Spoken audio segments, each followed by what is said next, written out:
Mga boss, hirap po ba kayong hatakin ng sinulid sa makina nyo? Okay naman po yung toaster niya, pero ayaw pa rin po. Papakita ko po sa inyo kung bakit po ayaw niya. Meron naman po yung tumutulak dyan sa loob. Ito po, yan. Nagpo-push naman po sa kanya kung bakit ayaw pa rin pong umopen.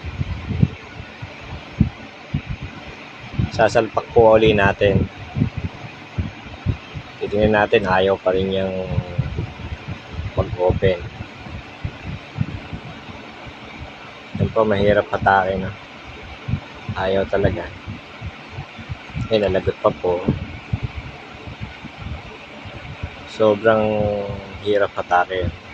Baka ito po yung dahilan na hindi nyo po napapansin. Baka wala kayo nung pinupush niya na yon para tumulak po sa spring.